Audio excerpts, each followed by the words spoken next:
tem pouca gente ainda hoje, né? Só 5. Estamos em 10, 8, né? Tirando o Jorge e você, 8.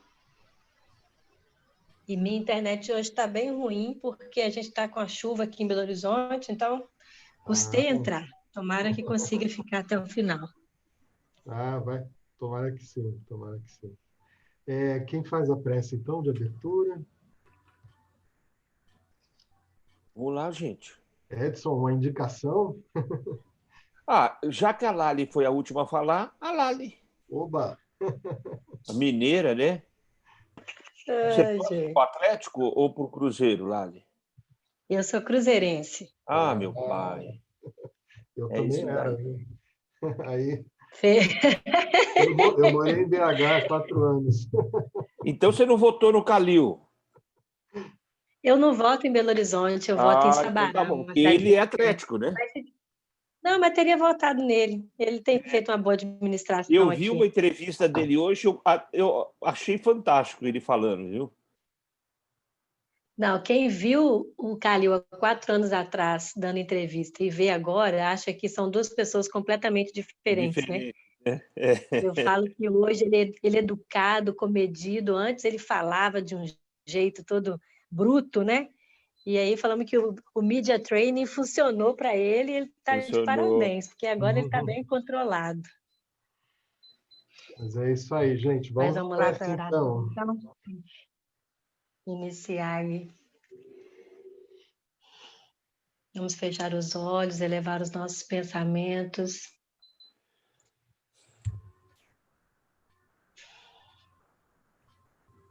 Pedir aos nossos mentores, aos espíritos de luz que nos ilumine hoje e todos os dias em nossas aulas, nosso aprendizado, em nossa vida, que a gente possa aprender e evoluir para cada dia ser um ser humano melhor, um espírito mais elevado, e que tenhamos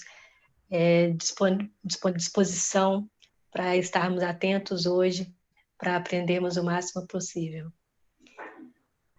Pai nosso que estais no céu, santificado seja o vosso nome, venha a nós o vosso reino, seja feita a vossa vontade, assim na terra como no céu. O pão nosso de cada dia nos dai hoje, perdoai as nossas ofensas, e assim como nós perdoamos a quem nos tem ofendido. Não nos deixeis cair em tentação, mas livrai-nos do mal. Amém. Assim seja. Muito obrigado, Lani. Vamos aqui a nossa aula de hoje, né?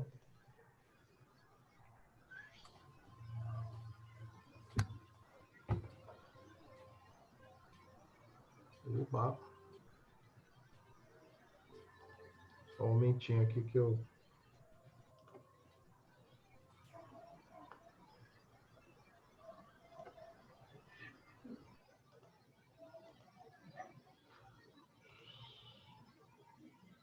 Meu computador está cada dia mais devagarzinho.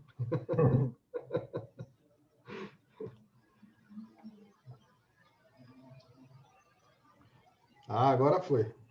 Agora foi. Mas está ótimo. Gente, hoje a gente vai falar sobre provas da reencarnação, mas como a aula passada rendeu, eu acho que a gente acabou meio que terminando com coisa ainda borbulhando, né? Queria perguntar para vocês se tem alguma dúvida, algum comentário que ficou sem ser feito, que vocês gostariam de retomar agora sobre o tema anterior, que era fundamentos e finalidades da reencarnação. Ficou alguma coisa pendente?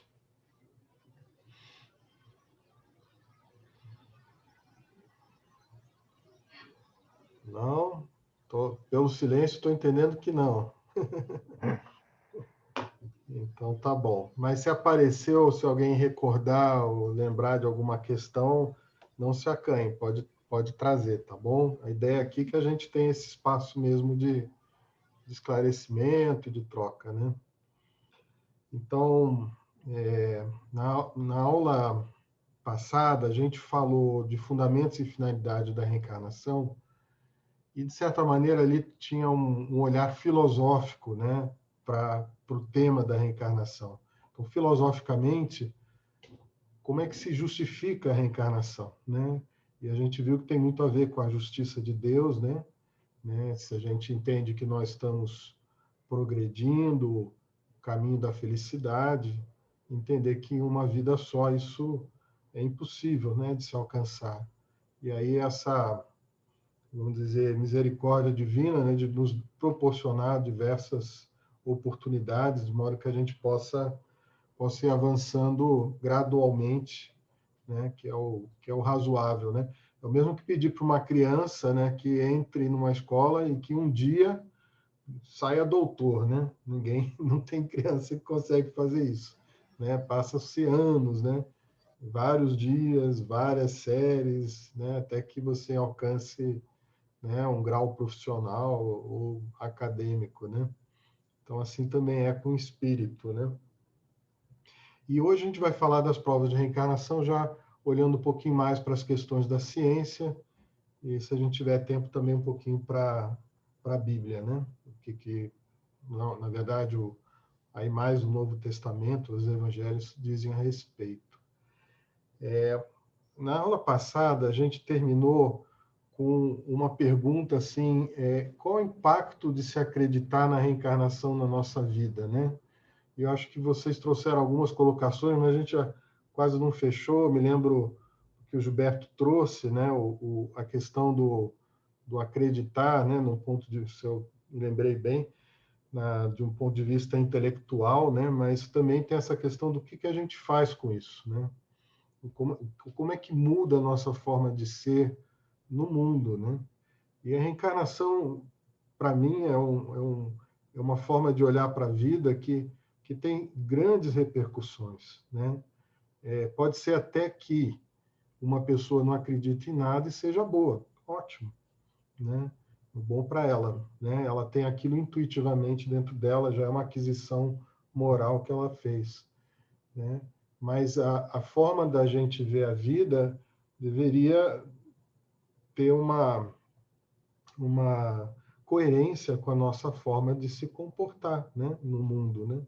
Então, por exemplo, se a gente aceita a reencarnação como um fato, né, sabendo que hoje a gente está aqui reencarnado e que numa próxima reencarnação eu posso vir homem ou mulher, posso vir rico ou pobre, posso vir nascer nesse país ou em outro, né? Posso estar hoje ser branco, amanhã nascer negro, né? Posso hoje ser judeu, amanhã vou ser árabe ou palestino. Quer dizer, isso, para quem aceita esse conceito, né, é como que se apagasse essas diferenças que a gente inventa na vida, né, aqui terrena, né? Somos todos irmãos, né? Eu posso estar nessa condição aqui hoje, mas posso estar em outra muito diferente, goste dela ou não, né? E provavelmente, se eu não gosto, muito provavelmente é a que eu vou ter, né? Para que eu possa ter essa humildade, né? Então, todo esse orgulho de raça, orgulho de nacionalidade, né? Perde o sentido, né? Se a gente acredita na reencarnação, né? E a gente entende também que algumas diferenças que existem aqui têm sua razão de ser, né? São exatamente as provas, são outras vezes as expiações que vão contribuir para o melhoramento de cada um, né? Então, eu queria só reforçar isso daí. Eu não sei se alguém quer colocar mais algum comentário, mas essa frase aqui do Divaldo Franco, eu acho que resume muito bem isso, né? Então, mais importante do que o que eu digo, que eu acredito, é o que eu faço, né? Mas é óbvio que o que eu acredito pode ter a ver com o que eu faço também, né? Tudo bem? Alguém gostaria de adicionar algo? Tudo bem? Então, vamos dar sequência. Eu queria começar aqui, como da outra vez, propondo uma enquete com vocês. Então, aqui tem 2 perguntinhas para vocês responderem. Tudo bem? Então, lançando as perguntas. A primeira é: a ciência comprova a reencarnação? Sim ou não? E a segunda é: a Bíblia comprova a reencarnação? Sim ou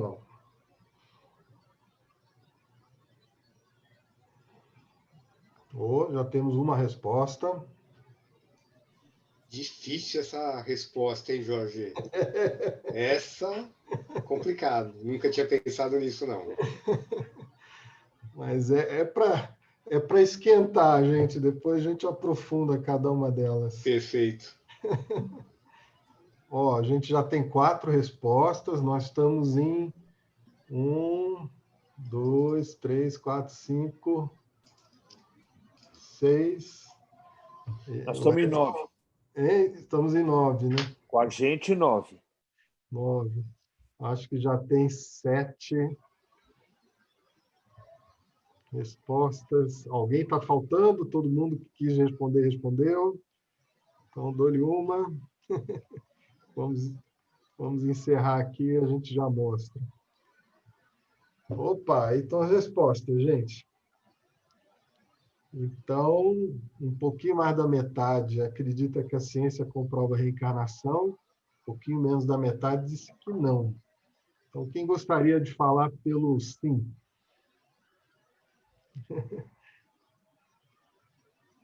Bom, eu votei no sim. Realmente, assim, a ciência comprovar de uma forma total, ampla, ainda não, a gente não tem essa comprovação absoluta da ciência, né? Existem alguns aspectos que a ciência mesmo acaba conduzindo o raciocínio para isso, né? Experiências de quase morte, realmente alguns relatos na tenra infância de algumas crianças, de vidas passadas de uma forma muito marcante, mas eu pus sim, mas ao mesmo tempo não dá para cravar que a ciência já comprova totalmente, né? Acho que é por isso que ficou quase que 50% para cá. É verdade, verdade. Eu também. Eu coloquei sim, porque eu lembro de uma história de uma criança que era de outro país e tal, foi comprovado, mas eu não lembro a história certa, mas eu sei que eu já vi em algum lugar. Mas se você parar para pesquisar mesmo, a ciência ela não garante, né? Não é um fato com aceitação geral, né? Concretizado, né? Eles já li até que a ciência não fala que não, mas tem alguns relatos. O que coloca em dúvida é porque acho que no hinduísmo, né, que o pessoal acredita em reencarnação, não é isso? Também. Não é? Tem uma das, né? Hinduísmo, budismo. Budismo, hinduísmo. E aí eles falam que eles induzem, mas tem alguns estudos que falam que induzem crianças. Eu acredito, e tem algum... Eu tinha que ter pesquisado, mas eu li em algum lugar uma história que comprova. Que foi comprovado. Tá bom. E quem respondeu não? Eu também votei. Desculpa.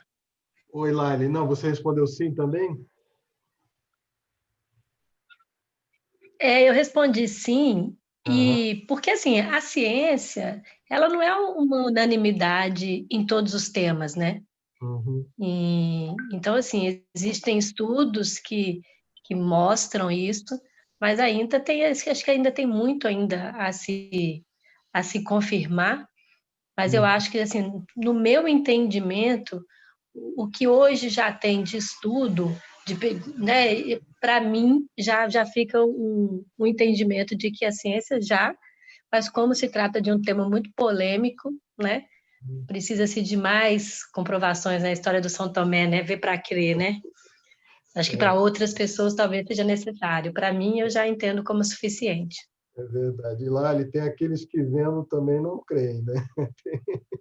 Né? É Exato. o famoso, o Que pior não cego querem crer, né? não querem, né? O pior cego é o que não quer ver, né? Mas faz muito Exatamente. sentido o que você está falando. Bom, talvez dos que falaram não, vamos ouvir um pouquinho os argumentos, quem que achou que não. Eu achei que não. Eu falei não também. Falei que Então, não. vamos- Para mim, a ciência não precisa comprovar a reencarnação, mas, de um modo geral, para as pessoas que não têm essa crença e o conhecimento da doutrina, eu acho que para essas pessoas não existe a reencarnação a menos que a ciência consiga provar.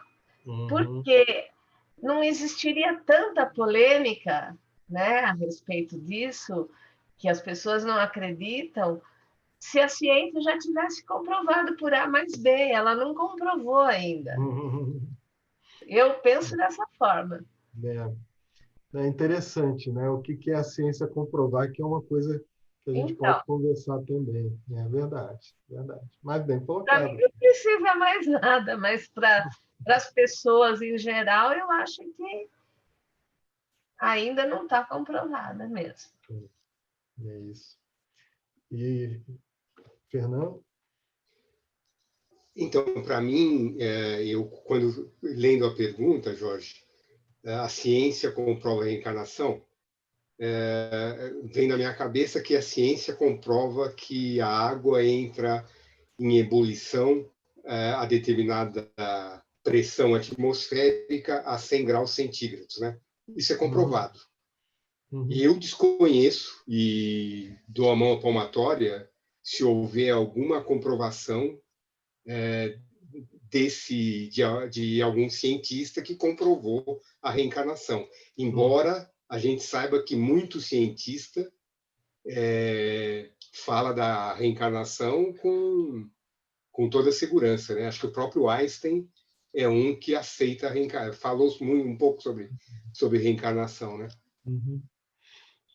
Muito bom.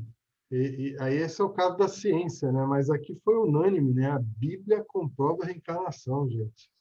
E quem gostaria, talvez dos que ainda não falaram, comentar sobre isso? Rafa, você respondeu sim aqui? Oi, respondi sim nos dois. Opa! Alô, estão me escutando? Estamos ouvindo bem. Sim, Conta Rafa. pra gente, por que Então, você entende que a Bíblia comprova a reencarnação? então, tem vários trechos que são interpretativos, né? Dependendo da interpretação que você... O modo que você olhar, ela fala bastante, né, sobre reencarnação. Principalmente quando ele fala do... Como que é que se não renascer de corpo e água... Como que é? De água... Eu esqueci o exato. Se você não nascer de novo da sua mãe, que você não vai... Né, a vida eterna e tudo mais, mas acho que é muito interpretativo alguns textos, porque cada religião vai interpretar da sua forma. Sim. Mas eu acho que fala assim. Tem trechos sugestivos, né, da reencarnação, principalmente no Evangelho, né, no Novo Testamento. Né? Exato. Eu acho que essa palavra aí agora é que ficou. De fato, no Evangelho, né, aparece, né? O Jesus está demonstrando que existe. O Evangelho, o João, quando batiza Jesus, vai batizar Jesus. Agora, quando você fala em Bíblia, comprovar precisa ser uma coisa meio científica. Agora, essa palavra comprova, que é a palavra-chave das duas questões aí, vai precisar ver o Velho Testamento também. Quando fala em Bíblia, geralmente já se pensa logo no Velho Testamento, porque o Novo Testamento é o Evangelho, né? Então, no Velho Testamento, alguém comprova alguma coisa? Deve ter menções, mas não comprovações. Bom, a minha opinião. Se alguém tiver um ponto do Velho Testamento, aí tem muita coisa lá dentro que você precisa dar. É isso aí. Além de um outro aspecto, né? Primeiro, traduções que sofreram, segundo, sanções, né? Através dos concílios papais que tiveram, Então, muita coisa talvez foi distorcida, né, ao longo dos anos. É verdade. Mas a gente vai falar, né, ao longo da aula das duas coisas, né, em mais profundidade.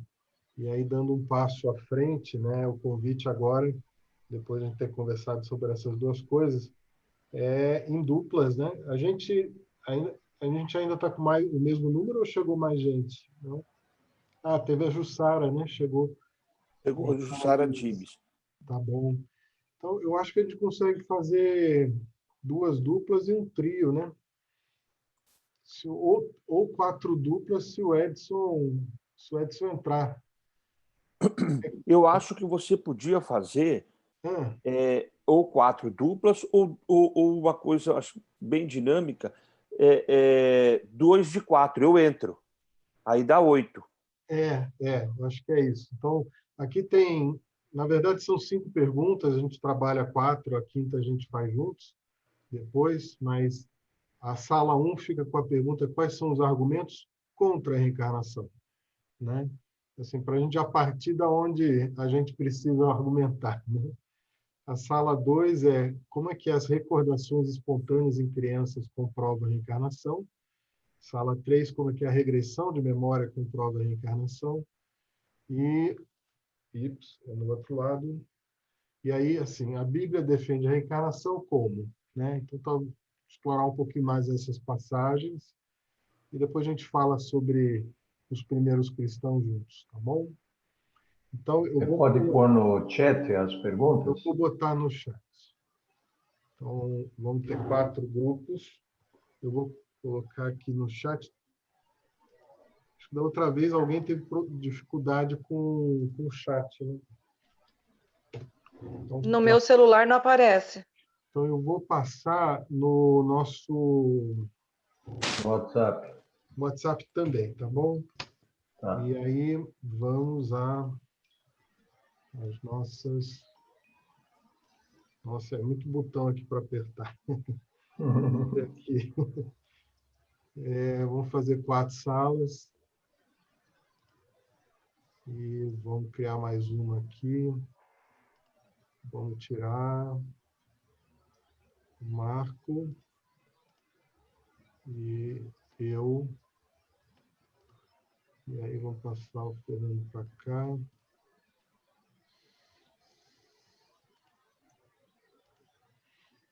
Agora eu acho que está direitinho. Muito bem, gente. 10 minutinhos. Nos vemos daqui a pouco. Ok.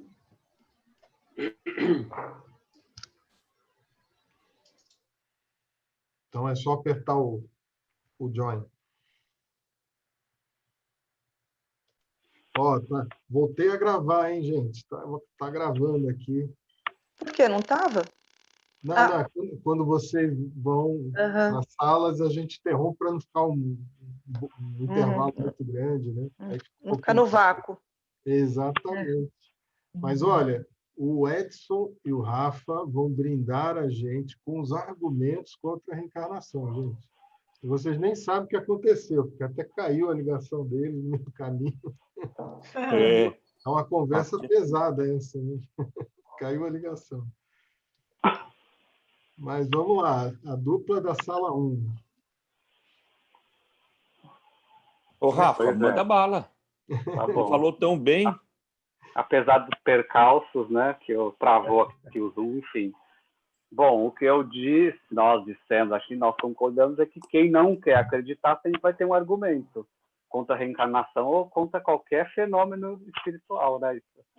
Então, assim, se é uma criança que toca piano com 3 anos de idade muito bem, aí vão falar, não, porque ela é um gênio superdotada. Uma criança que lembra de alguma coisa da outra vida. Ela viu em algum filme. Então, sempre, né, vai ter algum argumento contra qualquer coisa da reencarnação. Qualquer comprovação, sei lá, o cara fala outras línguas, porque, sei lá, tem um dom. Então, sempre, né, qualquer argumento que você apresentar, sempre vai ter alguma coisa contra. Até a pessoa que teve teve sei lá, conversa com espíritos, tal. Mas ela tem um problema psiquiátrico, ela pode ter esquizofrenia. A pessoa estava sonâmbula contou alguma coisa. Ah, mas, entendeu? Ela estava sonhando, inventou. Então, sempre vai ter, né, algum argumento contra, né? Quem não quer acreditar, mesmo acontecer na frente dela, ela vai negar, né? Vai falar que, sei lá, um efeito, ou é mágica, alguma coisa assim. Legal, legal. É como o Padre Quevedo, né? Quando eles tentavam explicar os fenômenos, ele tinha uma explicação sempre material, né? A pessoa tinha um problema. Os argumentos são muitos, mas eu acho que o principal é a pessoa não querer pensar, não querer aceitar, porque ela é de outra religião, e ali fala, entendeu? É mais ou menos isso. Não querer nem considerar, né? Mas o que eu me lembro Nem do Padre considerar. Quevedo é que os milagres da igreja eram reais, né? O resto é que era... Sim, sim. A pessoa sempre puxa a brasa para a sua sardinha, né? Sardinha, né? Alguém mais gostaria de acrescentar algo nessa questão? Eu pensei nessa pergunta, Jorge. Sim. E tenho extrema dificuldade para te dar um argumento contra a reencarnação, porque é duro você dar um argumento numa coisa que você acredita, né? Acredita. Mas assim, vou tentar botar uma máscara e eu falaria, eu não lembro de ter outra encarnação. Então eu não acredito em reencarnação. A minha memória não me proporciona lembrar de uma outra reencarnação. Sim, isso pode ser um argumento, né? Eu não lembro, então não tem. Né? Exato. Muito bem. Muita gente fala, eu nunca morri, eu nunca tive do lado de lá para saber se existe mesmo espírito, se existe mesmo outra coisa. As pessoas falam muito isso. Eu nunca morri e voltei. Nunca ninguém veio contar. Nunca ninguém veio contar. Há controvérsias, né? Apesar de que eu acho que o que mais dá força para os argumentos contra a reencarnação, eu observo, são duas vicissitudes, é o egoísmo e o orgulho, né? Normalmente, quando a gente conversa com alguém, fala, não, olha, você é homem nessa vida, procure entender que as mulheres têm direitos iguais e tudo. Normalmente o cara fala, imagina, né? E aí se você, espírita, argumenta, fala, olha, havendo a reencarnação, você vai passar pela experiência de ser mulher para perceber que somos iguais, que todos têm a mesma capacidade. Então, muitas vezes o orgulho das pessoas não quer aceitar ou encarar a lógica, né, muito clara da reencarnação. Ou o egoísmo, né? Qual o egoísmo que eu digo? Aquele amor egoísta que talvez a maioria de nós tenha, né? Não, eu amo a minha família. Tá, quem é a minha família? Com a reencarnação, a gente aprende que todos são, né? Mesmo as outras religiões ensinando que todos somos irmãos, filhos de um único pai. Mas na prática fica um pouco mais complexo. Então, normalmente essas pessoas que têm um orgulho talvez mais acentuado e um egoísmo mais acentuado nesses pontos, têm uma tendência de não aceitar. Falar, não, imagina que eu vou nascer asiático, que eu vou... Enfim, aí acabam não querendo aceitar a clareza da reencarnação com essas argumentações. Olha, muito bem colocado, Gilberto. De modo geral, todos os argumentos aí de todos muito bons. Alguém gostaria de acrescentar algo ou vamos para Eu acho que as pessoas que são extremamente materialistas, que não acreditam na imortalidade da alma, são totalmente contra, né? Tem todos os argumentos para dizer que é impossível reencarnar. Primeiro, porque o corpo, ele apodrece. Como que uma alma que diz que eles não acreditam vai poder voltar num outro corpo? Nenhuma das duas pontas se ligam para aquele que é extremamente materialista. Nem pela sobrevivência do espírito eterno e pela ciência, né, que comprova que o corpo é impossível. E em outro corpo é impossível, porque o espírito já morreu, a alma já morreu. Acabou, é aquela vida finita. Né? Esse é o materialista, né? Até esse acho é o que é mais fácil. É mais fácil para ele não acreditar mesmo, né? Sim. Mas os religiosos, né, que têm uma ideia de sobrevivência da alma, né? Aí entender que não volta mais, né? Tem todas essas questões, né? Tanto de interesse pessoal, às vezes, né? De até ignorar o assunto, quanto com outras conveniências, né? É verdade. Muito bom. Gente, aqui era um ponto até que era mais uma conversa aberta, o texto original não cobre isso, mas eu acho que os pontos que vocês trouxeram são exatamente esses, né? Então, tem questões de dogma, de tradição, né? A minha religião não aceita, né? A minha religião não aceita a reencarnação, não aceita a ressurreição, é outra coisa, né? Ou a questão da evidência científica, né? Como trouxe o Fernando e outros também, né? Essa história de que eu não tenho memória, né, do passado, então não existe. E muito bem colocado também pelo Gilberto essas questões do orgulho e do egoísmo, né, do apego. Eu tenho que confessar que a primeira vez que eu ouvi falar da reencarnação, eu devia ser saindo da infância, eu rejeitei de cara, né? Aquela pergunta eu falei, como assim, né? Minha mãe não vai ser minha mãe?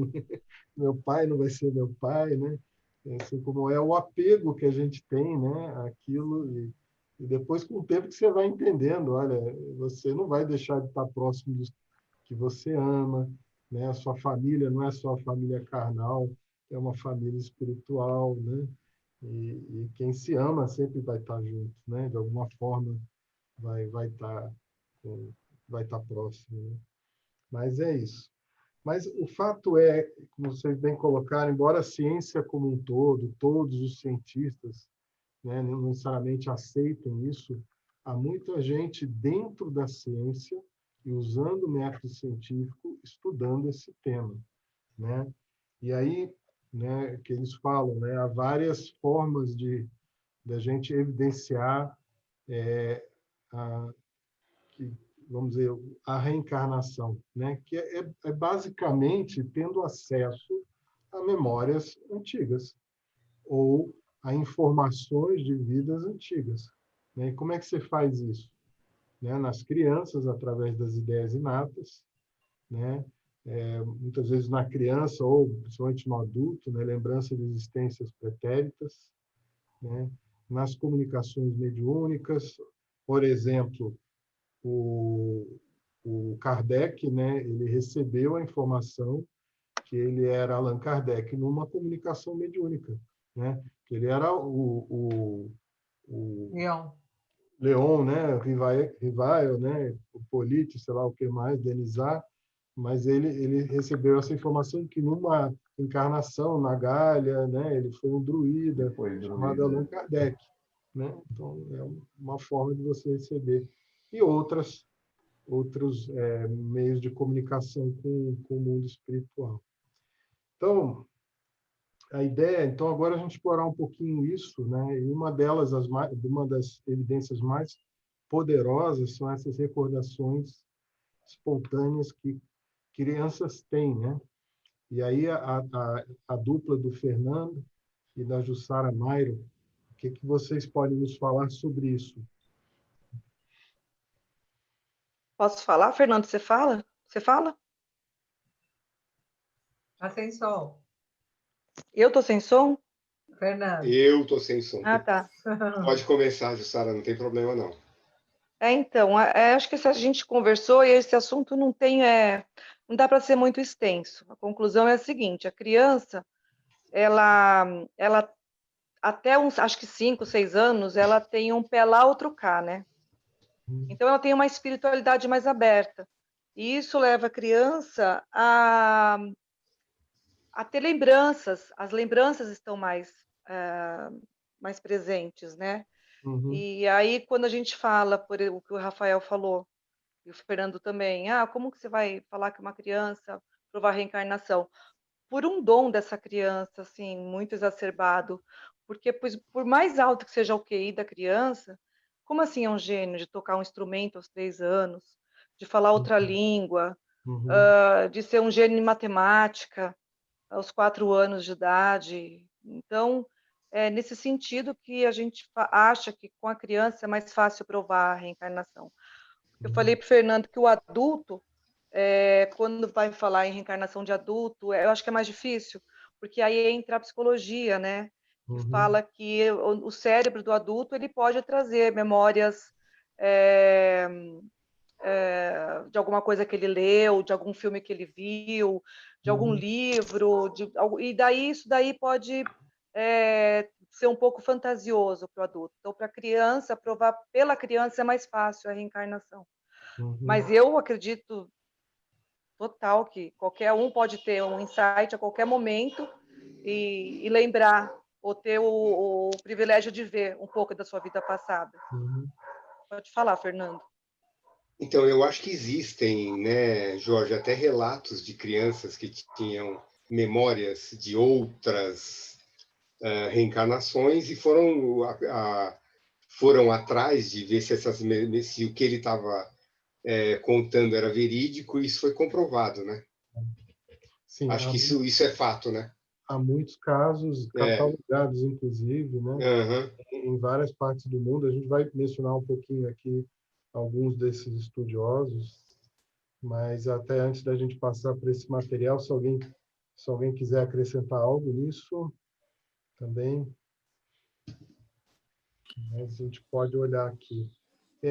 Essas há várias fontes, né, de informação sobre reencarnação, e basicamente são memórias, né, e que, se você pensar do ponto de vista científico, se você tem a segurança, né, eu acho que a Jussara trouxe isso, né, se você tem uma condição, né, em que aquela informação não possa ter chegado àquela pessoa de outra maneira, né? No caso das crianças, normalmente é um pouco mais difícil, né? Porque, como bem colocou, ainda não tem uma vivência grande para acumular aquelas informações. Tem uma memória, né? Não tem uma memória presente, né? Mas se ainda, se isso está claro, né, no caso, e a mais disso, você consegue ter informações que de outra maneira não teriam sido possíveis, aí você, obviamente, tem um caso forte, né, de sugestão de reencarnação. Sempre pode ter outras explicações, né, mas tem sido o caminho, né. Então, os 2 métodos mais utilizados, um é esse, né, pesquisa direta, principalmente recordação espontânea das crianças, que é mais fácil comprovar esses episódios.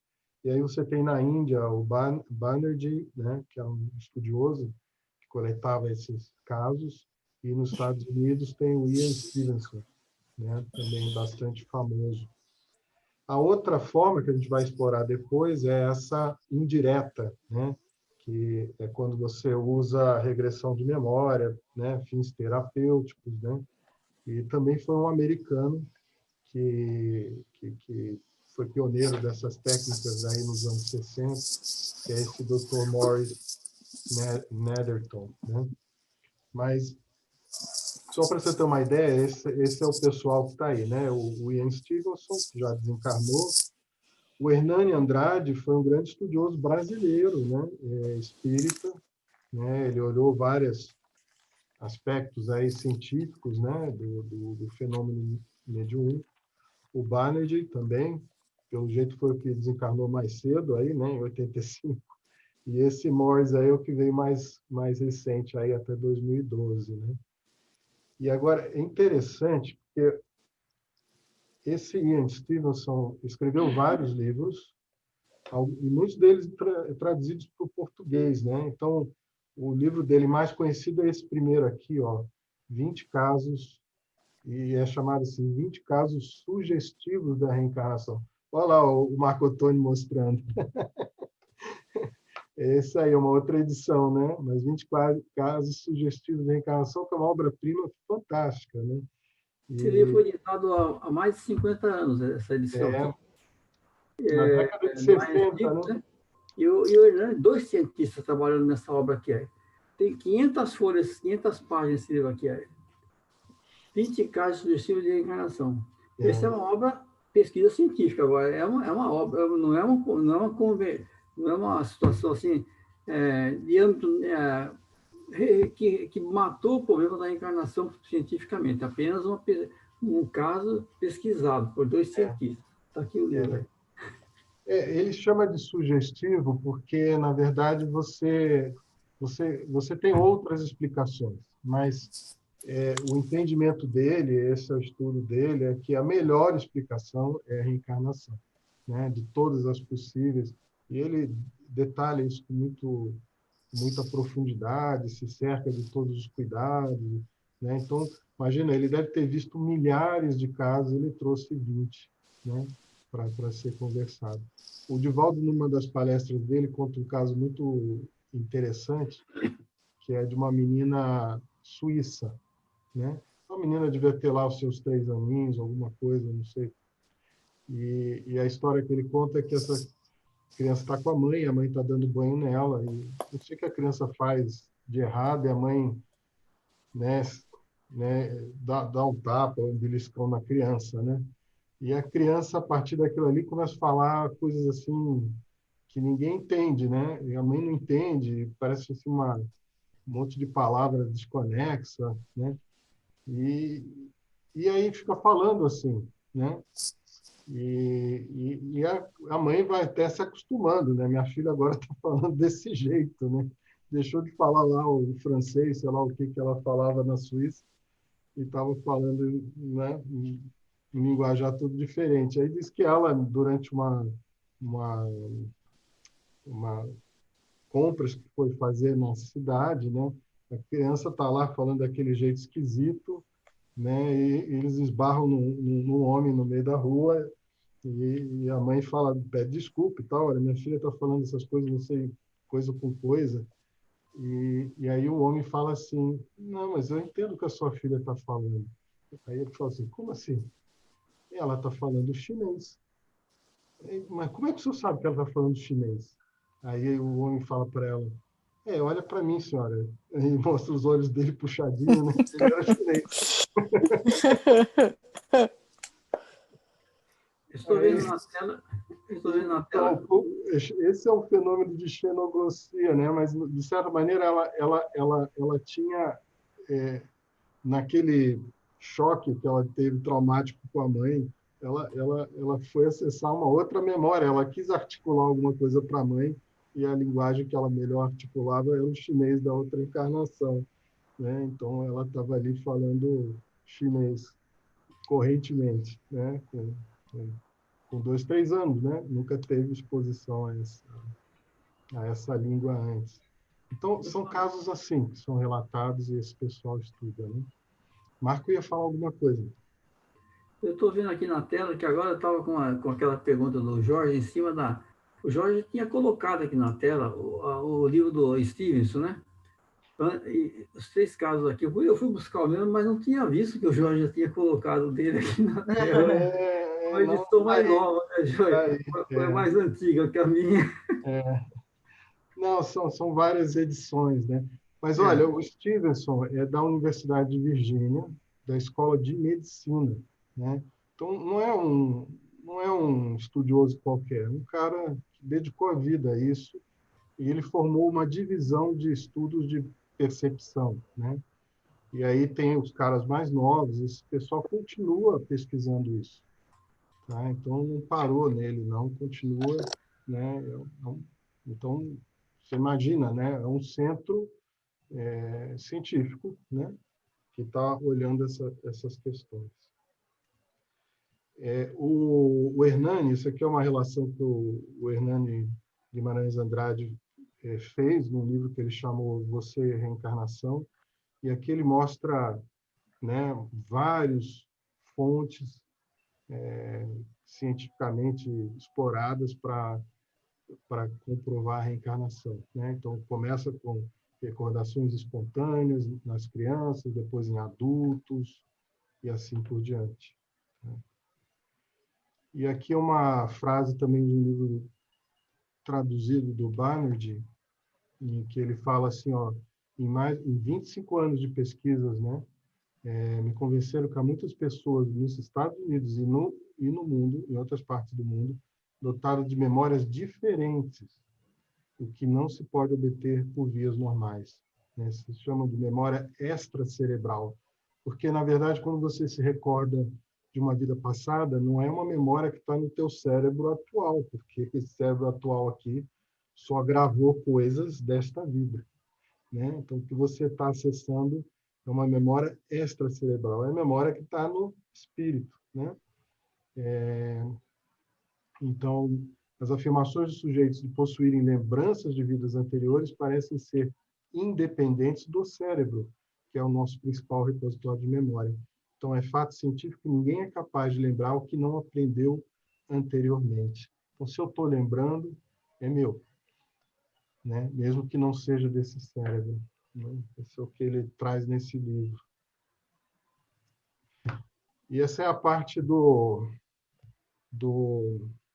né, das recordações espontâneas. Não sei se alguém tem mais alguma pergunta, comentário. Eu vi que o Emerson chegou. Bem-vindo, Emerson.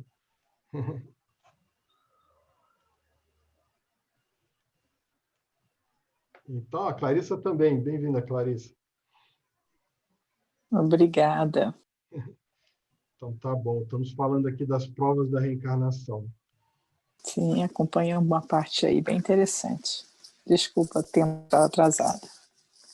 Não, você é bem-vinda.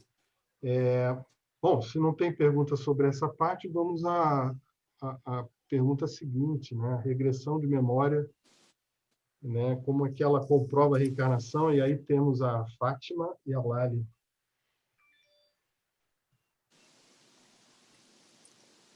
Fátima está no mudo.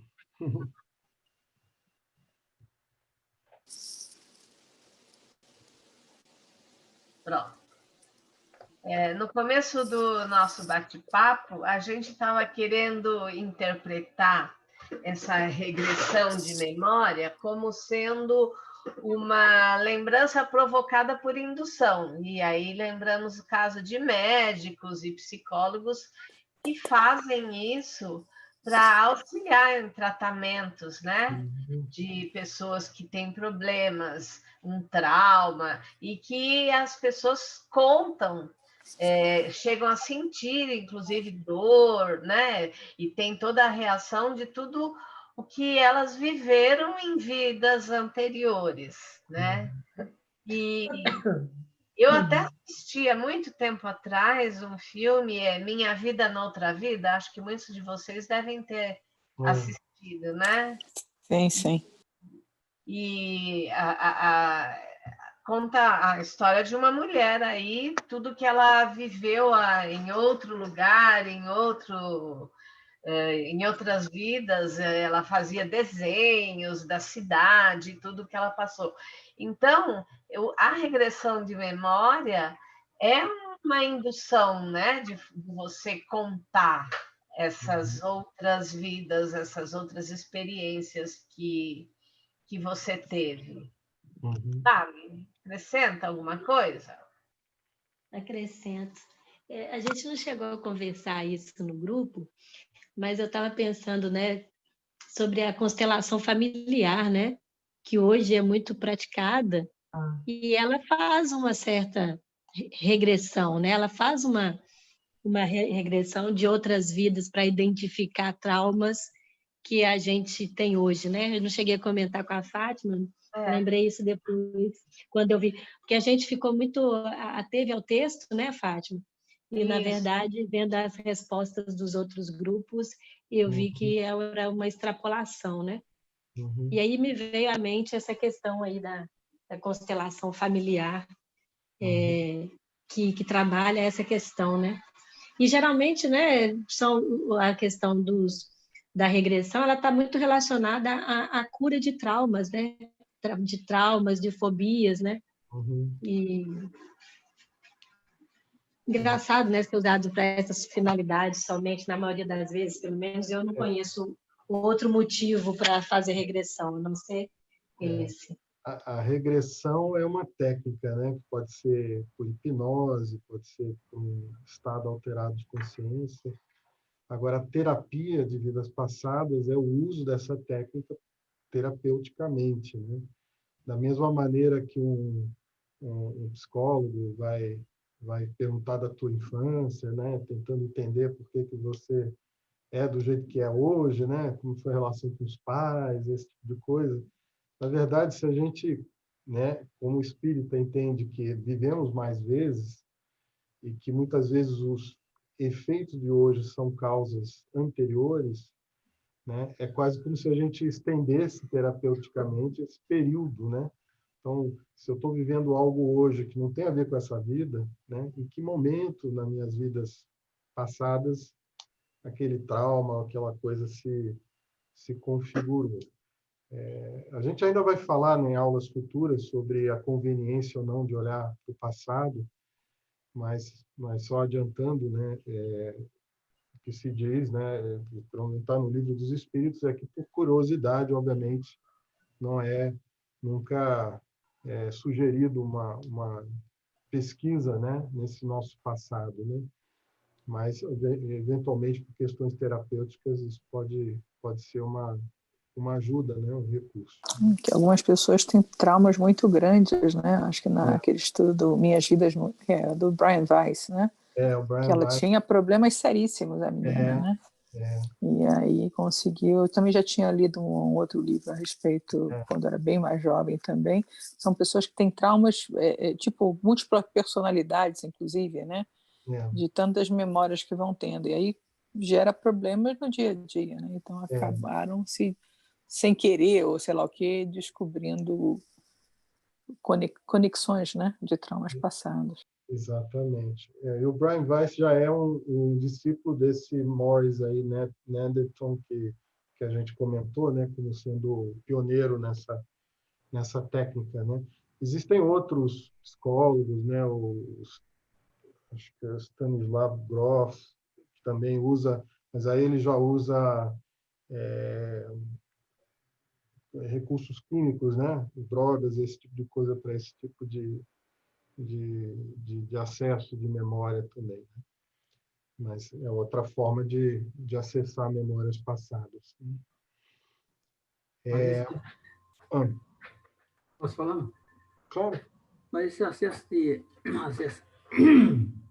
desculpe, minha garganta é péssima, mas esse acesso a vidas passadas, conhecimento de vidas passadas, é muito perigoso mesmo, porque quando a pessoa está suficientemente amadurecida, o próprio plano espiritual vai trazendo isso para a pessoa receber e começar a se tratar com isso aí.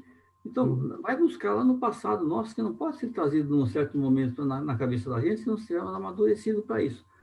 A regressão é um caso típico de pessoas assim, curiosas, querem saber o que aconteceu lá no passado dela, por que ela é desse jeito. Então, mas não sabe o impacto. Eu tenho uma pessoa conhecida, que é sobrinha da minha esposa, que é uma pessoa musculosa, tal, assim, ela que carregou a família nas costas, está carregando a família nas costas até hoje. E é espírita agora, é espírita.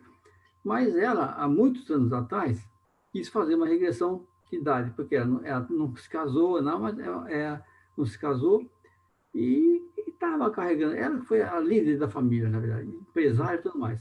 Foi fazer uma regressão e sabe o que deu? Deu que ela tinha sido gladiadora. Imagina o choque que ela teve. Esse aspecto de gladiadora, lutadora, ela foi querer saber lá no passado dela e levou um choque por causa disso. Foi traumatizante. Então, veja bem, o próprio plano espiritual é que vai encaminhando a gente para a compreensão das nossas realidades, à medida que formos trabalhando por aquele passado que está lá, pesado na nossa vida, tratando isso aí, você vai resgatando aquele passado lá e e você vai fazendo aquela purificação espiritual de coisas que estavam lá embaixo que você não tinha condição de assumir no momento, entendeu? É por isso que a regressão é uma coisa meio existe hoje em dia, é uma forma de pesquisar a reencarnação, mas ao mesmo tempo sujeita a riscos. Tem cuidado, né? O caso que você falou, né, Marco, por curiosidade, obviamente, jamais, né? Porque realmente a gente acaba, às vezes, acessando algo que não está preparado, né? No ambiente de terapia, isso tem seus cuidados, né? E aí é com um fim realmente de ajuda.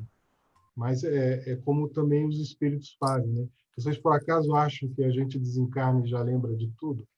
O que vocês Não. acham? Não, também não. Também não, né? Não, acho que nem desencarnado a gente está preparado para lembrar de tudo. Então, você vê, se nem desencarnado a gente está preparado, na verdade, a gente sabe aquilo que é útil, né? Aquilo que pode nos ajudar, que entende por que a gente vai ter que ter aquele resgate, por que a gente vai ter aquela, né, situação de vida. Então é usado de forma parcimoniosa, né? À medida que a gente vai evoluindo, obviamente, vai tendo mais maturidade espiritual, essas memórias vão vindo com mais facilidade. Vocês veem, por exemplo, o Emmanuel, né, que é um espírito que já tem um certo caminho, né, percorrido. Ele relata várias histórias da vida dele, né? No livro Há 2000 anos, ele começa com um sonho que é uma regressão de memória. Ele se vê como o avô dele, né? E já começa ali a história dele, né? Então, ele lembra dessa vida, lembra a vida dos 50 anos depois, assim por diante, né? Então, ele já tinha um patrimônio espiritual para poder entender, né, o que ele fez, né? Mas é isso. Então, eu só ia trazer aqui 2 slides. Esse é o Netherton, né? E ele diz aqui, ó, por 45 anos eu conduzi mais de 40 mil sessões, né, em que pessoas superaram as barreiras de suas mentes e mudaram suas vidas, né? Muitos buscaram até terapia para curar dores físicas e emocionais, se libertarem de vícios, fobias e problemas físicos. Outros expandiram suas vidas, exploração de limites mais recônditos de suas almas, né? Descobriram existências anteriores em que eventos e situações continuam a moldar a estrutura de suas vidas hoje, que é justamente a nossa lei de causa e efeito, né? Eles aprenderam que a evolução espiritual determinar quem eles são da célula à alma. Interessante, porque esse cara não é espírita, né? Ele está falando de evolução espiritual, está falando de alma, está falando de reencarnação, várias coisas, né? E aqui está o que a Fátima trouxe, que é a historinha daquela Minha Vida na Outra Vida, né? Acho que muitos já viram esse filme. Eu não sei se vocês estão vendo meu cursor, né? Mas aqui está ela, a mulher, na encarnação anterior, né? Com esse retrato preto e branco, com os filhinhos pequenos. Ela desencarna cedo, deixa 5 filhinhos, né, e muito preocupada com os filhos. Ela reencarna nos Estados Unidos, né? Então a outra foto aqui é ela em 94, né, Jenny Cocker. E ela começa a ter esses sonhos, né, como a Fátima falou, lembra de cenas da vida anterior, de imagens da cidadezinha. E aí ela vai usar a terapia de vidas passadas para entender o que está acontecendo. E ela consegue lembrar de detalhes, que não é sempre comum, mesmo numa regressão de memória, você ter detalhes tão precisos, né? Então ela lembra o nome da cidade, sabe o nome dos filhos, sabe um monte de coisa, muito detalhe. E aí, na foto maior, é ela com os filhos. Então, ela é jovem, certo? É aquela ali que está com a seta amarela em cima, e os filhos são todos velhinhos. São filhos de outra encarnação, né? E os filhos aceitam ela, isso que é mais interessante, né? Era uma família da Irlanda, né? Então, esse é um caso assim muito emblemático, né? Muito evidente, né? Ela lembrou sozinha, lembrou de detalhes e conseguiu, né, reconectar com a família ainda, né?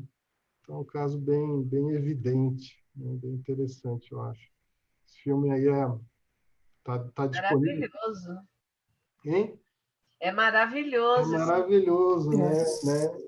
E o que eu lembro... Foi uma luta, um sofrimento para ela, porque as lembranças vinham e começaram a atrapalhar ela, inclusive no âmbito do trabalho dela.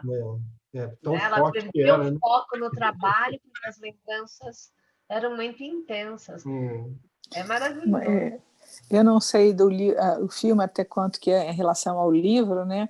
Mas um ponto que eu me lembro que é interessante é que ela, quando pequena, ela desenhava muito, chamava as bonecas e tal, e depois aquilo sumiu, né? E aí depois voltou numa gravidez, né?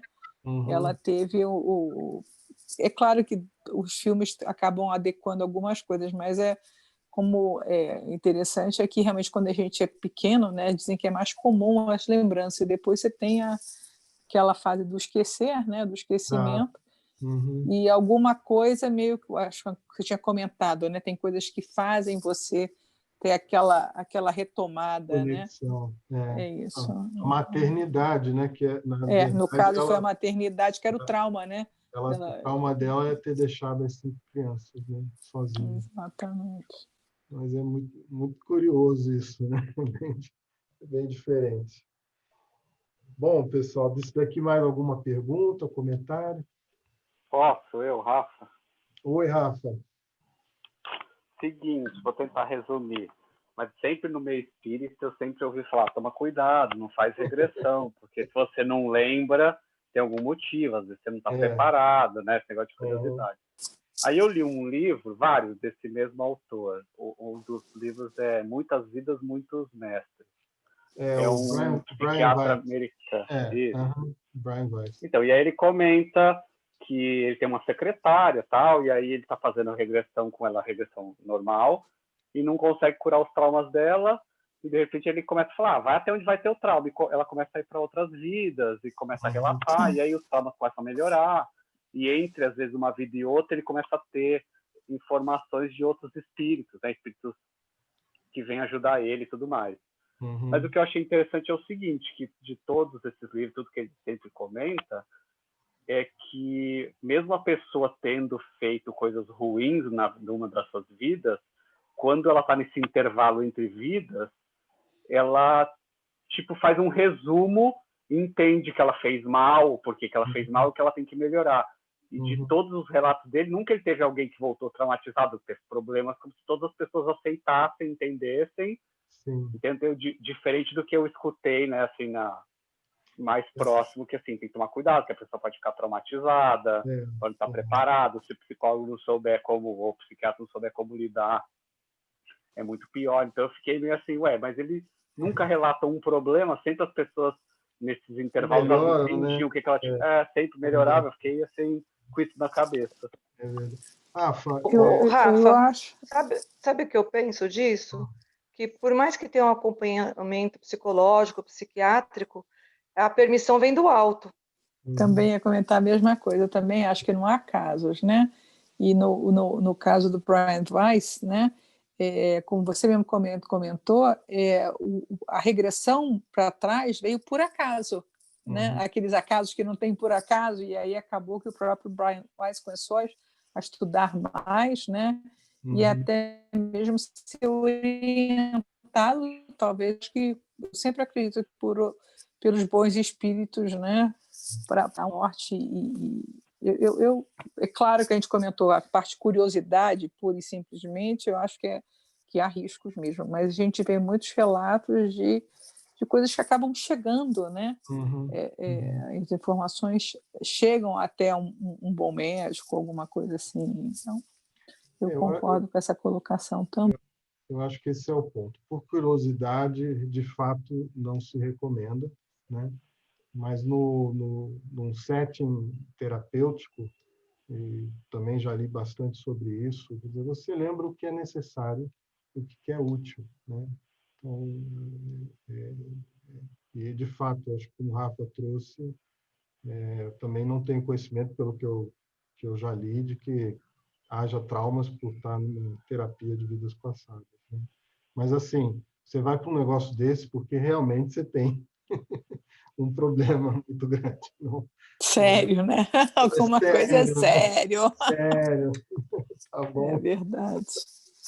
É isso aí.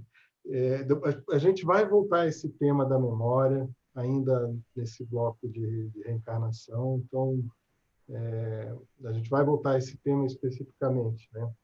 Mas só para a gente poder concluir, então, a última dupla do Gilberto e da Jussara Diniz. A Bíblia defende a reencarnação, sim ou não? E se positivo, como? Então, nós chegamos à conclusão que é não. Tá, então vocês têm que argumentar. Nós chegamos à conclusão que não defende é uma palavra muito forte, né? Ela não defende com unhas e dentes, ela sugere através de algumas passagens, através de algumas parábolas, através de várias coisas, mas é tudo muito subjetivo, né?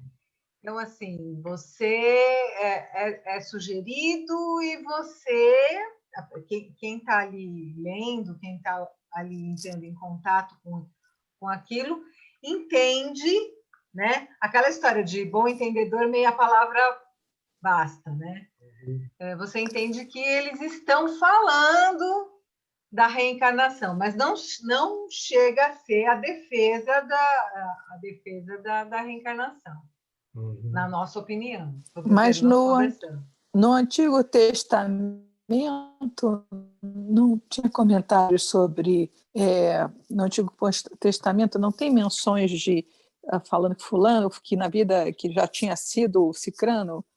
Não sei, eu tinha uma memória de alguma coisa assim no Antigo Testamento. A passagem de São João Batista, né? E São João era tinha Elias. sido Elias e que ninguém... Exatamente. Exato, mas a Bíblia não, assim, em nenhum local você encontra, tanto é que nas versões das Bíblias, né, que estão aí, é que a gente sabe que as Bíblias são de origem inicialmente católica e depois da cisão tem a Bíblia com conotação protestante, né? Mas nenhuma delas usa a palavra reencarnação. É verdade. Sim, concordo. Tem duas passagens muito fortes nos evangelhos, né? Uma é dessa conversa de Jesus com Nicodemos, que era um doutor da lei, né? Fariseu, e que ele fala que é necessário nascer de novo para ver o reino dos céus, né? E que aí ele fala da necessidade de nascer pela água e pelo Espírito, né? Que na Igreja Católica foi usado como a fonte do dogma, né? do sacramento do batismo, né? O batismo. Mas aí tem as interpretações que a língua aramaica, né? Que era a língua que Jesus falava, era um hebraico ainda mais cru, né? Que água era o mesmo que matéria, corpo, coisa desse tipo. Então, a gente pode dizer, se não nascer de corpo e espírito, né? Que aí ele, inclusive, diz assim, porque o corpo vem do corpo, o espírito sopra onde quer, né? Então, o corpo vem do pai e da mãe, o espírito é o espírito, né? Então, até isso faz sentido, né?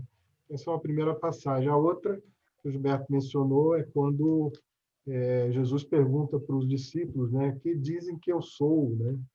E aí ele fala, aí alguns dizem que você é João Batista, que voltou, né? Ou que você é, né? E aí Pedro fala, não, você é o Filho de Deus, coisa desse tipo, né? E aí ele diz, inclusive, e alguma das hipóteses é que você é Elias, né? Elias foi o maior profeta do Antigo Testamento dos judeus, né? E Elias tem uma história muito curiosa, porque ele, na época, tinha um rei que casou com uma mulher que era de uma outra religião. E a mulher, obviamente, trouxe os sacerdotes da religião dela. E o Elias vivia brigando com outro grupo, né? Porque o verdadeiro Deus era o Deus de Israel, etc. e tal, né? E aí ele propõe um desafio para esse outro grupo. E ele bota lá 2 piras, né? 2 coisas de madeira, e ele diz assim, olha, o verdadeiro Deus vai acender essa pilha de madeira sem que ninguém ponha a mão, né? E aí ele deixa o outro lado lá cantar, rezar o dia inteiro e não acontece nada. E quando ele diz, ok, vocês já terminaram, aí ele faz as orações dele, aí o negócio lá acende milagrosamente, essa é a história, né? E ao final disso ele manda matar os outros 400, né? Isso é o profeta, hein, gente? Antigo Testamento. Ele manda degolar todos os outros sacerdotes dessa outra seita, né? Bom, e aí o que Jesus sugere nessa passagem é que que disseram assim que antes que viesse o Messias, Elias teria que voltar. Essa era a profecia, né? Elias iria preparar o caminho para o Messias. E ele falou, o Elias já voltou, mas ninguém percebeu, né? E aí o texto do Evangelho, que não foi escrito por espírita, foi escrito por católicos, diz assim, e os seus discípulos entenderam que ele falara de João Batista. Então, João Batista, né, na nossa visão, é a reencarnação de Elias. E quem sabe, quem lembra como é que o João Batista morreu? Degolado. Né? Conhece a história lá do Herodes, Salomé? A segunda esposa dele, né, que era amante, tinha sido amante, pediu o pescoço dele. Pede o pescoço de João Batista, porque João Batista fala mal dela, né? De novo, aquela mulher que falava mal, né? E ele é degolado. É muito curioso, porque é a lei de causa e efeito nele, né? Mas ele tinha voltado para dar o caminho para Jesus, e de fato é isso que ele faz, porque ele começa a pregar e falar de coisas que Jesus depois vai, obviamente, que ampliar. Então, assim, para a gente, lendo aquilo ali, fica muito, muito explícito, né? E obviamente, para quem é da fé católica e tal, né, não vai interpretar da mesma maneira, né? Ele diz, olha, Elias não morreu, Elias foi arrebatado por um carro de fogo, né? Então, simplesmente ele voltou, tarará, coisa desse tipo. Mas essa é a história. Então, assim, a pergunta é, Jesus, né, ensinou a reencarnação, né? A gente não tem todos os escritos, nem todas as evidências, né? A gente sabe que, se a reencarnação é verdade, Jesus não teria ensinado diferente, né? Possivelmente por um círculo próximo, que era dos apóstolos, possivelmente ele tenha falado disso mais abertamente. Mas, de novo, ele também vai ajustar o ensinamento dele à época, né? E imagino que talvez não tenha sido assim tão ostensivo falar de reencarnação naquele momento. E para isso que ele prometeu o Consolador, né? Que ia complementar, explicar o que não estava tudo correto, que viria mais na frente, né? E para nós o Consolador é justamente o trabalho que os bons espíritos fizeram aí no século XIX, né? Mas é isso, gente. Alguma outra pergunta? Estamos aqui já 9h30, gente. Tem que liberar vocês. Antes de encerrar, Jorge. Oi, Jorge. Sim. Eu não sei se você já encerrou suas perguntas, mas antes de encerrar, eu queria fazer uma pergunta também. Tá bom. Uma pergunta para todos aí. Uhum. Se vocês estivessem em conversa com alguém sobre essa questão de reencarnação, o seu interlocutor seria uma pessoa que não aceitaria a reencarnação e você quer provar para ele. Que argumentos vocês teriam? Isso está no livro dos Espíritos. Que argumentos vocês teriam para mostrar para essa pessoa que a reencarnação é um fato? Se essa pessoa, um fato que essa pessoa teria que admitir, pela lógica, pela razão. Que argumentos vocês teriam para falar com essas pessoas? O que diferencia essas pessoas? 100 pessoas, por exemplo, todas elas serem iguais, isso tá na aula de hoje também.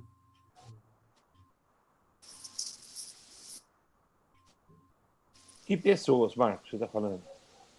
Não, você está, vamos supor, você estivesse conversando com uma pessoa qualquer, que não admitisse, não aceitasse a reencarnação ou não entendesse a reencarnação. Você teria um argumento para dizer para ela, não, a reencarnação é esse, por isso e esses motivos. O que você acha? Pela lógica, pela razão. Isso você falaria com a pessoa? Pela lógica e razão. Mas mesmo pela lógica, é um pouco relativo em função da lógica da pessoa. Porque se, como a Fátima colocou, alguém que é materialista tem uma certa lógica. Alguém espiritualista que não aceite a reencarnação tem outra lógica. Mas e nós, espiritualistas, reencarnacionistas, temos uma, né? Não, mas tem uma lógica geral. Vamos supor que você pega um universo de pessoas. 50 pessoas, 100 pessoas. Essas pessoas são todas iguais? Não. Por que são diferentes uma das outras? Qual a lógica que existe nisso tudo? Seja materialista ou não seja materialista. Seja católico, seja protestante, seja o que for. Mas tem uma lógica em cima dessas 80, 100 pessoas que são completamente diferentes uma das outras. O materialista, na minha maneira de interpretar, ele vai dizer que essa diferença que é detectada é em função do DNA, dos genes dos pais que tiveram uma influência de deixar diferença. Não vejo que seja tão forte a explicação que está no texto. Eu sei, eu li, acho que a maioria daqui leu o texto. Kardec até dá o exemplo, né, de falar, olha, imagine que são várias pessoas de várias idades e que naquele momento você está conversando, tire esse véu, né, de que são as mesmas pessoas e vai ver que a diferença é a aquisição que o espírito tem. Mas é o que eu falo, isso aí, quem não quer, o pior cego é o que não quer ver. Se a pessoa não quer enxergar... Se você for ir pelo DNA, então, esse DNA, Deus teria criado uma pessoa com DNA especial. Mas se o cara é materialista, nem em Deus ele acredita. Se o cara é ateu, entendeu? Se o cara é materialista e ateu, ele não vai ver, ele vai virar para você e falar assim, mas que Deus... Você tem que partir do princípio para esse argumento de que Deus existe. É infinitamente bom. Para Kardec mesmo, que eu me lembre, né, me corrijam aí quem já leu mais, Kardec mesmo, quem ele mais queria afetar ou tentar ajudar eram os materialistas. Os espiritualistas, ele mesmo falava que era uma questão mais fácil, mais dócil, porque conseguem fazer um raciocínio como esse que você está falando e mostra muita lógica. Agora, para o materialista, a lógica dele é só a matéria. Não, bom, tudo bem, mas eu quero colocar num universo maior. O que você diria sobre a desigualdade de aptidões que às vezes vem desde cedo? O desenvolvimento intelectual da pessoa, de criatividade. O que você imagina Michelangelo, como chama aquele cientista famoso? Da Vinci. Leonardo da Vinci. Como é que se diria que esse camarada nasceu com toda aquela capacidade que ele teve? Pintar um quadro, criar coisas fantásticas, dentro de todos os âmbitos da criatividade e da ciência. Como é que se diria isso aí? A evolução do espírito. Não é um intelecto muito avançado? Não, a aptidão está muito avançada. O que eu quero te dizer para você é o seguinte, para nós todos é muito claro isso. Por quê? Porque a gente já conseguiu absorver esse raciocínio lógico, esse raciocínio de justiça, é muito claro para a maioria de nós. Agora, a gente tem que entender que tem aqueles que não aceitam, né? E vão ter 1000 argumentos contra. Justamente, eu estou falando de nós, que já entendemos, para uma pessoa que não entende ainda, que quer argumentar. Você não vai querer convencer a pessoa, mas você vai argumentar para ela passar a pensar dentro desse raciocínio, entendeu? Seja de qualquer religião, seja materialista ou não. Sim. Senão você vai sempre perder todo o conhecimento que você tem em função de uma pessoa que não tem esse conhecimento, não tem essa lógica, entendeu? Veja bem, pelo menos me veio na cabeça agora uma passagem aí muito clara, né? Não se joga pérola aos porcos. O que acontece? Se você pega uma pessoa que você percebe que está sedimentada a ideia, aí é minha posição, eu não entro em conversa, em diálogo, em debate, eu não vou perder meu tempo. Porque se você percebe que a pessoa está com aquela ideia fixa, aí eu não vou perder meu tempo. Agora, dentro do exemplo que você deu, pessoas que estão indecisas e tudo, eu concordo com você. Esse caminho lógico é muito simples para a pessoa começar a entender. Mas eu acho que é um pouco relativo, depende muito da... Eu concordo com você. Quando a pessoa é muito tapada, você nem inicia a conversa, é claro. Mas eu estou falando que você está conversando com um amigo de certa cultura, do seu nível, mais ou menos, ou que seja. Bom, que está disposto a conversar com você é outra história.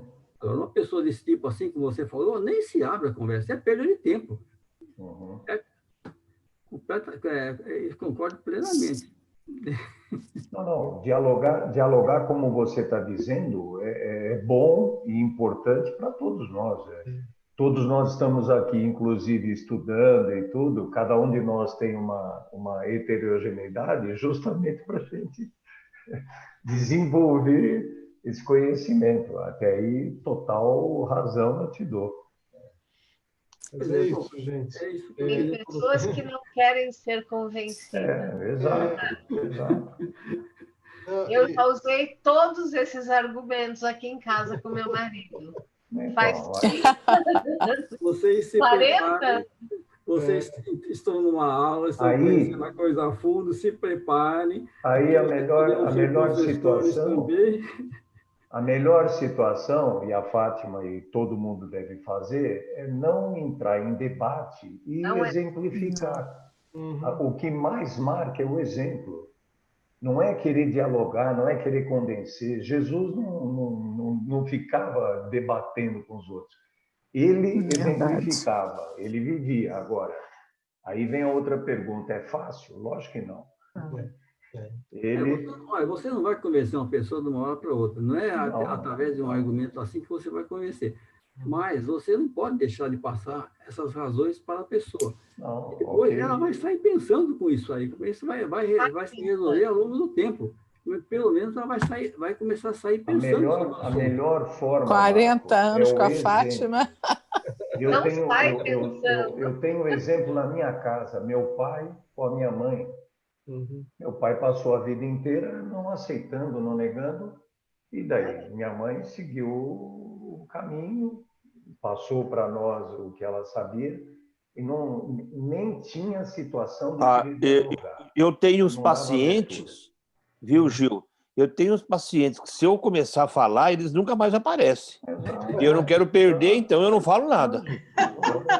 É tudo evangélico, eu não vou falar nada. Esse é o caso que nem se abre conversa, nem se deve abrir conversa. Não, nem pensar. Como diz o ditado popular, né? Política, ciência, ciência não, política, futebol e religião, cada um tem. Eu tento até hoje convencer o Edson que ele está errado em ser corintiano, e daí? Ele não aceita. Gente do céu! Eu sou feliz demais. Mas é interessante que a gente volta ao início da aula, quando a gente falou daquela mensagem do Divaldo, né, que diz, olha, não importa a sua religião, mas importa como você se comporta. É lógico. Então, eu acho que o fundamental é assim, a gente ter os nossos elementos de convicção, que é isso que a gente está fazendo aqui. A gente viu que a reencarnação, tanto do ponto de vista filosófico, do ponto de vista científico, do ponto de vista evangélico, é defensável, né? Tem sua lógica, tem sua razão, e a gente tem que viver, e eu acho que tem que buscar viver coerente com isso. coerente com isso. Essa é a nossa responsabilidade, né? Mas, gente, esse tema vai continuar ainda pelas próximas 2 aulas, viu? Então, não percam, não percam. Estejam presentes para a gente poder aprofundar um tema que é tão importante. Eu acho que talvez de todas os postulados, né, princípios da doutrina, eu acho que esse daqui é um dos mais fortes, mais importantes. Eu só sugeri ao Edson que quem ele escolher, e para todos, quem for escolhido aí para fazer a prece final, cada um de nós deve estar vivendo um momento difícil, mas a gente está compartilhando do nosso companheiro Emerson. Então, incluir a tia dele e, através da tia dele, qualquer outro que esteja aí tendo alguma dificuldade. Muito bem, Gil. A gente trocou pensamento aqui, porque eu tinha pensado no Emerson mesmo, de fazer oração, então ele vai já fazer pensando a na prece tia e nós dele. vamos acompanhar. Isso. Então, vamos fechar os olhos, né? Mentalizar, vamos pensar em Jesus Cristo, em Deus, mentalizar a tia, né? E todas as pessoas que nesse momento estão necessitando de ajuda, e que os espíritos de luz estejam sempre acompanhando essas pessoas, a minha tia. É nisso que eu acredito. Então é isso. Pai nosso que estais no céu, santificado seja o vosso nome, venha a nós o vosso reino, e seja feita a tua vontade, assim na terra como no céu. O pão nosso de cada dia nos dai hoje. Perdoai as nossas ofensas, assim como nós perdoamos a quem nos tem ofendido. E não os deixeis cair em tentação, e livrai-nos do mal. Que assim seja, graças a Deus. Graças a Deus. Graças a Deus, pessoal. Então, minha tia agora, ela teve que passar por um procedimento que ela não estava conseguindo expelir o muco. Ela estava se cansando por causa da massa muscular, e agora ela teve que fazer uma traqueostomia